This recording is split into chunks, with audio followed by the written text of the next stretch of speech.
Welcome everyone to EDEX 751, Instructional Strategies and Interventions for Individuals with Autism Spectrum Disorder.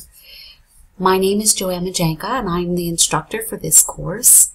And this little recording will serve as an introduction of myself and then an overview of what our course is going to look like to make it easier for you to navigate.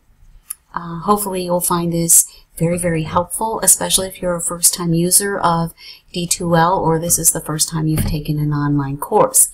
So I'm just going to walk you through looking at our screen capture. Now I just want to tell you that what you're going to see here might look a little bit different in a student view than it does in the instructor view. However, it's similar enough that I think this will be very helpful for you. I want to start by just introducing myself. I have been here at IUP for 9 years in the special education department. My office number is 407 Davis Hall. You can see that I have my office number, my cell number, my fax number, my email, and my office hours listed here for you. Also, know that if you can't make an office hour, because I know many of you live far away, then you certainly can reach me through email and by phone. I will tell you that I'm very good about responding to email, and unless I'm actually in my office, I don't typically get my calls in my office. I have many, many meetings, and a lot of times I'm not in the office other than those particular times. So feel free to use my cell phone number if you have a call and you have questions. So let me introduce myself. Again, I told you that I've been here at IUP for about 9 years. Prior to that, I taught 2 years at Seton Hill University, and prior to that, I worked in the public school system. During that time, I worked in a middle school setting and had 2 individuals with autism. And from there, I went to do some itinerant autistic support for my local IU, where I serviced children from kindergarten the whole way through to 12th grade. And then I had a self-contained classroom at a school district in an elementary setting, K through 5. In that classroom, I had many children with more significant needs, so all having autism. But at the same time, my role was also to support those individuals who were out and fully included, who had higher functioning forms of autism spectrum disorder. So I pretty much have run the gamut with that. I also work sometimes for a friend of mine who will ask me to consult with individuals who are older, 30s, 40s, 50s, who have autism, who were not maybe diagnosed as autism, but diagnosed with an intellectual disability, and therefore didn't have the necessary supports and interventions that many of the young children have now. So I help mainly with behavioral issues that maybe some of the families or group homes aren't equipped to deal with. The other thing you should know about me is that this is a second career. So I spent my first part of my life for 17 years working in the medical profession. I did radiologic interventions, so I did x-rays. I was an x-ray technologist. I did cardiovascular imaging. I did some CAT scanning, and then I finished up my career in the medical field as a MRI technologist. And then I went back to school and got my degree in special education, for which I taught in the public school systems. During that time, I got my master's in early childhood education, and then finally finished up my doctorate in curriculum and instruction and moved on to higher education. Personally, I'm a mother of 3. All 3 of my children are married. 2 of my children have children, so I have 3 lovely grandchildren, all girls. 2 of those girls are to my oldest son, and they live in Asheville, North Carolina, and my daughter has a little girl, and they live in Salisbury, Maryland. So although I don't get to see them on a routine basis, I do get to see them or make sure that I see them at least 4 times per year, either traveling down to their homes or they coming here to visit me. So that is something that I truly value, that time with my grandchildren. My hobbies are reading. I love to read, and I like to do stained glass. So I used to make stained glass windows. However, both of those wonderful hobbies don't get very much attention from me these days. I'm pretty busy with work and all of the extra commitments that come with working in higher education. And I have an elderly mom that I'm spending a lot of time caregiving to. So hobbies are on the back burner for right now. So that's a little bit about me and my background and a little bit about how to contact me. What I'd really like to do right now is kind of run you through some of the course structure. And I think this will make things a whole lot easier for you in terms of maneuvering through the course and not wasting a lot of time trying to figure out where everything is. So you can see here that there's a table of contents, and the first thing is the instructor information, which is now what you see on the screen, and we just kind of went over. The next section is the course resources, and you'll see that in each of these modules that I have, there are what we call sub-modules. And so I have these sub-modules broken down into different topics and then different resources. So the first one is the syllabus and assignment due dates, and our syllabus is here, and we'll go over that in just a few minutes. But you can either click on it and it will open in a box, or you can download it. So let me just click on it. You can kind of see what that looks like, and then you'll just read it in the box. I think it should open here for me. There you go.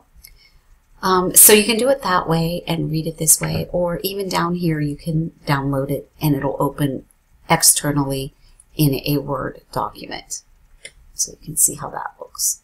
Okay, let's close that out.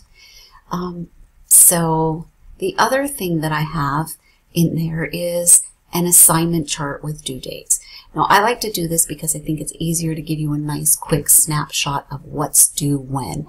And you can see these are your assignments, how many points they are, and when they're due. So you're going to have an introduction assignment when it's due. There are 6 discussion forums that you'll be taking part in. There is several assignments. One is an instructional strategies assignment, which is a group assignment, and a curricular plan, which is also a group assignment. And then you have to do a field experience. We'll talk a little bit more about that. And then there are 3 assignments associated with that field experience. So that's what's in the course resources. In the instructional strategy interventions, which is a group assignment, you will see that there are some guidelines here that talk to you about what it is. So you're going to be doing an assignment in a group of 3. Your task is to examine and evaluate 3 of the common interventions or strategies based on the category that I assigned you to, either ABA, communication, developmental, relational, or medical, sensory, or other. And you are going to choose up to 2 from my list, and then you have to find one of your own that sort of falls into these categories. And for that, you'll have to do a little bit of research. You may see some overlap in many of these strategies because many of them are based on ABA. So I try to divide them up. For example, PECS does have some aspect of ABA in it, but it's not truly an ABA intervention. So using the template that I'm going to provide, and I'll go over that with you, you're going to compile the required information and prepare a handout for your classmates that illustrate your findings on these interventions. You're going to post your assignment in the assignment Dropbox. Each person from the group should drop a copy in your own personal assignment Dropbox. That way I can grade it. And then one person from the group should post a copy in the discussion forum for class discussion. Now, this is the template, which I do have separately for you. But these are, you'll put your team member names on there. You're going to look at the strategy, and in this section, you're going to put what that strategy is that you're looking at, maybe it PECS or VB mapping, whatever it is. Your target skill area. So what skill area does this target? Is it a communication skill? Is it behavior? Is it academic? Or is it multiple skill areas? And what kind of learner is this good for? If, for example, VB mapping, if you look at that, is it for high-functioning children with autism? Is it for verbal children with autism? Is it not for verbal children with autism? So taking a look at what kind of learner you would use this for. How do you do it? Give me a descriptor of how this intervention works. What does the environment need to look like associated with this particular intervention? Is there any training, or is it easy or difficult to use? What do you see, your group see, as pros and cons of those strategies? So your group is 3, and you have 3 strategies you have to do. You can divide that up however you want to. You can all 3 work on all 3, or you can each take one strategy and work on it and combine it for your final project submission. Also, at the end of this form, if you could just put a little paragraph that says who did what in this assignment, that would be extremely helpful for me. Okay, so let's go back to that little area. Okay, so that is your instructional strategy guideline and directions. Here is your group assignments. So you'll see that I have everybody assigned to a particular group, so you might want to make contact with them. This is who you will be working for to do that particular assignment. Going back in now to the course resources, the curriculum plan assignment is also a group assignment. I've given you a very short case to read, the case of Jamie, and you will read Jamie's case study. It's not very long. It gives you a good bit of information, but there's some of it that you have to read between the lines. And that happens often when we have a case study. There's just not all that rich information that you have if you actually know the individual. But you're going to work with Jamie and do your curriculum plan. So again, you're going to see that there is an assignment directions and a template for you to use. So this is an ecological inventory. So you're going to use the case of Jamie. Although the book describes an ecological inventory across multiple environmental domains, so in other words, when you do an ecological inventory, you're really looking at both homeschool and community and trying to find commonalities and strengths and needs across those environments so that you can target interventions or target goals that will translate across environments. But for the purpose of this particular course and assignment, we're going to only focus on the school environment. After reading the case, you're going to think about the school environment, and you can use an environment from your field experience or a school with which you're familiar. And remember that although we're focusing on the school environment, a plan should include the goals and wishes of the family. So first, you give a brief description of the school and the student. Identify 3 sub-environments and at least 4 activities in each of those sub-environments. So for example, in a school environment, a sub-environment might be the classroom, the special education classroom. A sub-environment could be the cafeteria.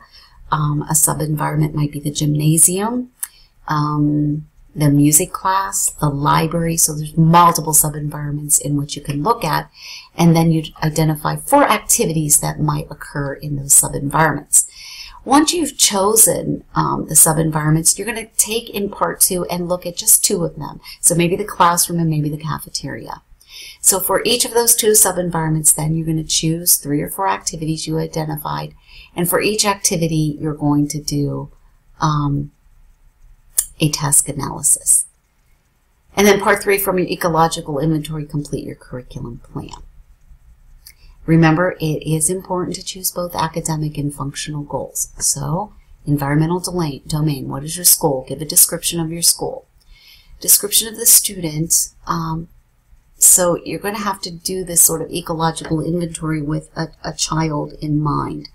So if you don't want to use Jamie, You can choose a student, but that's difficult because all of you don't know each other. So if somebody says, I have a great student that I'd prefer to use, you're going to have to provide your other two group members with a sort of case study so that they're able to sort of know that student. Again, here's your sub-environments, classroom, cafeteria, playground, whatever. Here's where you just list the activities that are going to occur there. In part 2, you're going to say, I'm going to do sub-environment 1, and I'm going to do the classroom, and my activity would have been maybe independent work. Maybe it is opening exercises. Maybe it is, maybe you have snack time, or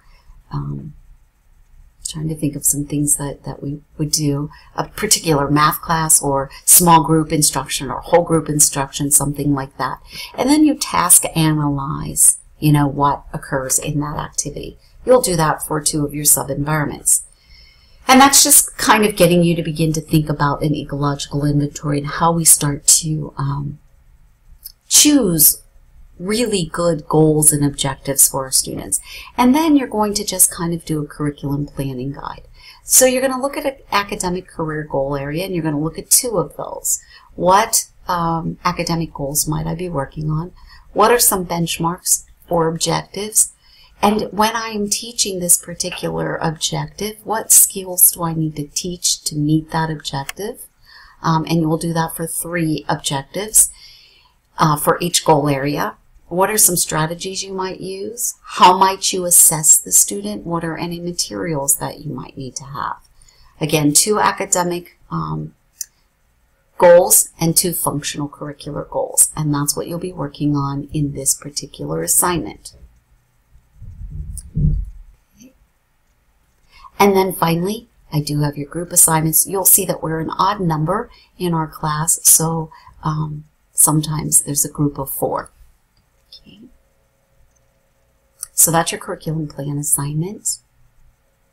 Let's go back to our course resources. And then finally, you have your field experience. And again, I have the field experience requirements that you're going to need to do. And that is a 30-hour field experience that provides for direct contact with students with autism. The field experience is embedded into the course, and therefore all students taking this course are required to complete the field experience. PDE requires that if you're going to get the autism certificate, you have to complete the field experience. However, we're requiring that everybody do it. During that field experience, you have 3 main things that you're going to have to do. So first of all, you're going to acquire written permission to complete the field experience using the site permission form, which I have up on the web for you as well, and return that form to me before you start any field experience activities. So I left this that you will find your own placement. It can be a private school. It can be your public school in which you work. So if you have an autistic support classroom, then maybe you can work within the school district where you're at. If you are in educational psychology or some other major, I can help you if you need for me to assist you to find a placement.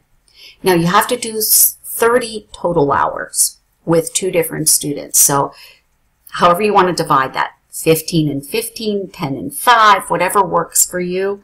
But you should give each student as close to possible equal amount of time of observation hours.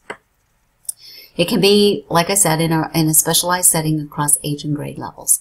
You're going to keep an annotated log of hours and experiences, and you're also going to have some assignments associated with this field placement. So the first assignment within this field placement is an annotated log. And that's accompanied by a 1 to 2 page narrative that summarizes the field experience and what you've learned. I have a form posted for you. During the field experience, you'll select a child from the field experience and use the instructional program template to write and implement an instructional program for that student. Baseline progress monitoring data collection must be submitted, and I will put up an example for you. I have to go back and search in some of my files to see if I can show you a really good completed instructional program. And you're also going to do a social interaction plan. And you're going to identify a student who needs to build his or her social interaction skills. So what I usually recommend is student 1 that you're observing, maybe do instructional programs. Student 2, do the social interaction plan. So it's easier to do one of each on each of the two students. Okay. So I'm waiting for this to catch up here. I do have the templates for you. And let me go back and I can show you those templates.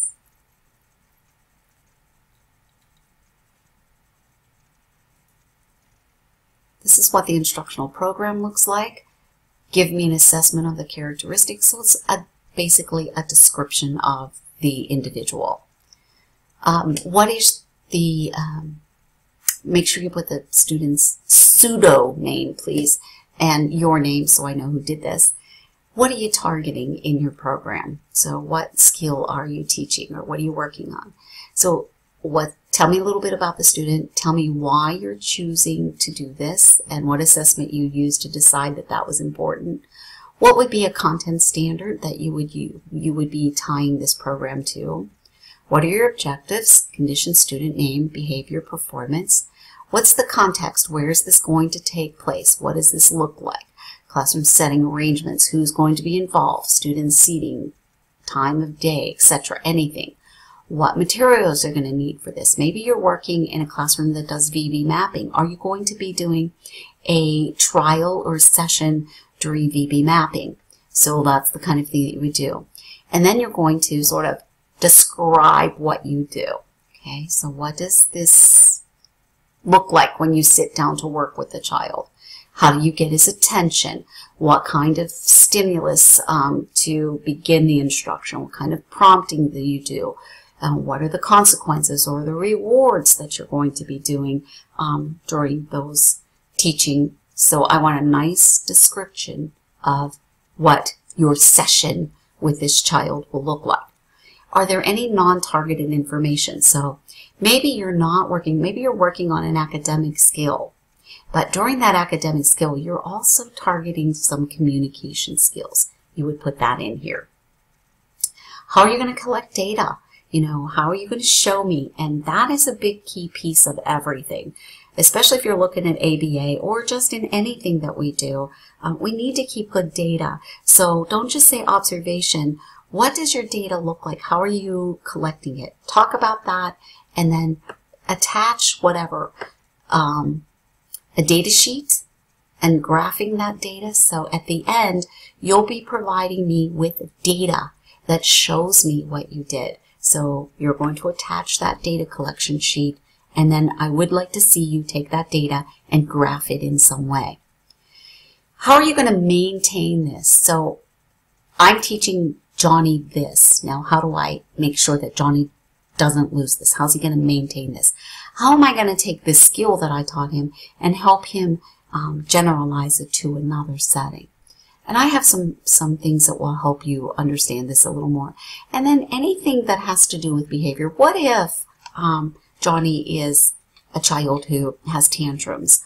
How are you going to work with his behavior to make sure that you can complete your instructional program? And then if you think that you want to vary this or do any extensions, you would put that in there. So that is what that assignment looks like. The other piece is the social interaction program template. And this is the one where you're going to look at the student grade. You can make a pseudo name. However, you're going to give me an accurate age grade, your name, and then how are you assessing his social functioning? And describe that a little bit. What do you see about him?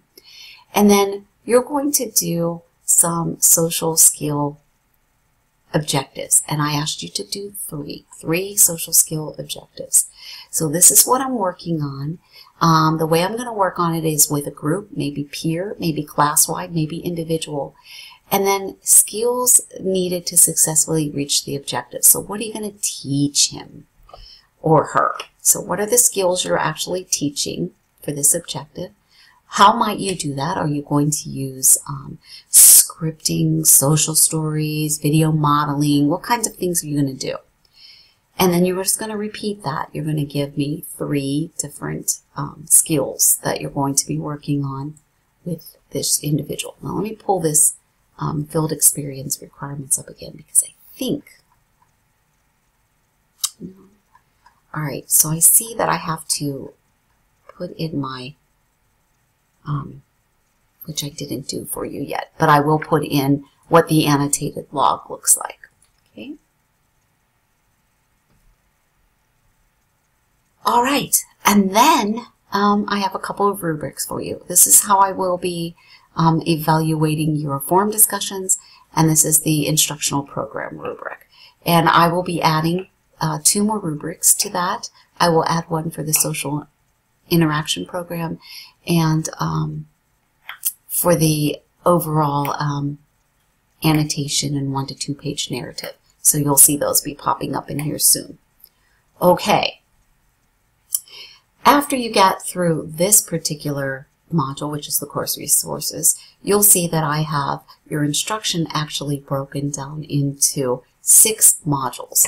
And those modules will tell you when they run. So module 1 goes from August 24th through September 6th. Module 2 is September 7th through 20th. 3 is September 21st through October 4th, and you can see how that goes. Again, each module then will have sub-modules in it. One thing that will be consistent in these modules, and I'm not going to waste my time going through all of that because you certainly can explore them yourselves, is you will have a narrative that talks about the module overview and a document that goes along with that narrative. Okay, so module 1 has this document, and each module will have a very similar document that looks like introduction to the module, alignment to course objectives, readings, tasks, assessments. So you can actually print these out and put them in a binder if you're a person who likes that piece of paper to read from. And each of the 6 modules will have something similar to this that you can just kind of keep downloaded there for yourself. Okay, so going back to the module, you'll see that there's an overview and a narration of that. For you, you have a discussion topic that requires you to do an introduction of yourself. So let me just click on this. This is what a topic will look like. It's not open yet, so it will look a little bit different. But here you will see post an introduction of yourself, highlighting who you are, your professional background, your personal or professional experiences with children on the autism spectrum, and any interesting things about you that will help to get us to know you better. And you'll put that in there. You'll start a new thread with your name and do your introduction. And that is due, I believe, August 31st, I think. Wait. No, 28th. Okay. Then my PowerPoints are actually narrated PowerPoints. So when you see this with a link, it's actually my PowerPoint that looks very similar to this. So it's going to be narrated. So each topic will have a narrated PowerPoint. In this module, we'll also be looking at things like principles of applied behavior analysis. So this is just a report that I want you to kind of look at and you'll be reading. Again, this is a narrated PowerPoint presentation, and then another discussion forum that you need to do, which is due by August 31st. I'm just going to kind of go into Module 2 because I believe there's an assignment. Sure, here there is an assignment for you. So, Instructional Strategies Intervention Assignment. When you see this, this is your Dropbox. This is how you are going to upload your completed assignment. So when you see one of these, that's what that's all about. So I try to break a lot of these little modules up into individual things that you can watch because some of them are quite long. This is actually a video clip, which I think you'll find greatly beneficial. And then some of the other things that I did where I broke them up into smaller little snippets of narrated PowerPoint so that you can listen to. That way you can go away and come back as you need to and make it a little easier. So each course is set up the same way. Each module of the course is set up the same way. So that is basically what it looks like. We can go back to the syllabus, but it's basically going to tell you the same information that I just went over, but I will download it for you so that you can take a look at it. And we'll just go over a couple of the things in the syllabus. So we'll open this up here and let me put it on a one page so you can see my name, information, a little bit about the outcomes, how we're going to evaluate each of the course objectives that we need to do, a course outline that breaks this down, again, with all your due dates on there so that you can look at it this way, if that works for you as well. Each module is broken down the same way, what your readings are, what your assignments are, and what your due dates are, what our topics are. And then evaluation methods. So again, looking at the management system and email, course participation, discussion participations. So 15 points each. These are the due dates that you're going to post.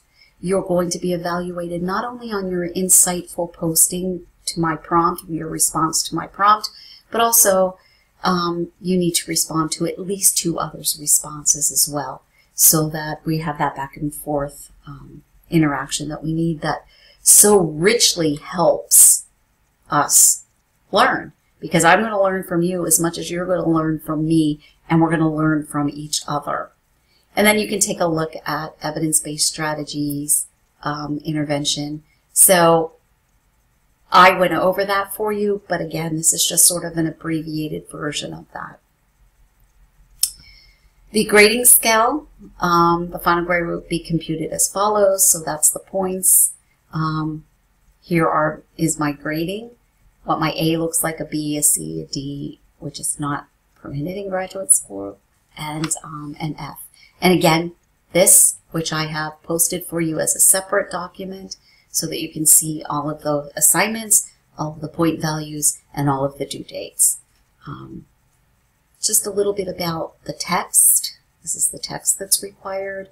Here's a little bit of technology information for you so that if you are having any difficulty, here are some links for you to get help, to help you navigate this. The bibliography that goes along with it, the intervention strategy guidelines, the evidence-based instructional strategies form that you would use, the site permission form that you can print out. If you're going to 2 different places, I'll need one from each place. But if you're staying in the same place, you know, or unless you're doing where you have to have parent signatures, you'll have to do one for each student then. Your field experience requirements, the instructional program template, the social interaction template that you can print out, all Word documents, so you should be able to replicate them. A copy of this particular rubric, which is the discussion forum, the curriculum plan assignment, and the document to help you with that. So it's still attached to your syllabus as well. So that is your syllabus. And this is our course. So welcome. I'm excited to get started. I will open most of the modules. I will definitely have module 1 open, and then that's a couple of weeks. So module 2, 3, 4, 5, and 6, I may keep them closed for a little bit, but I will open them in plenty of time. And before the end of September, all modules will be open for you. So welcome to class. I can't wait to get started. I think it's going to be a fun and interesting class. I look forward to hearing from you and learning from you and watching as we all learn from each other. Okay, so I will be opening the course soon.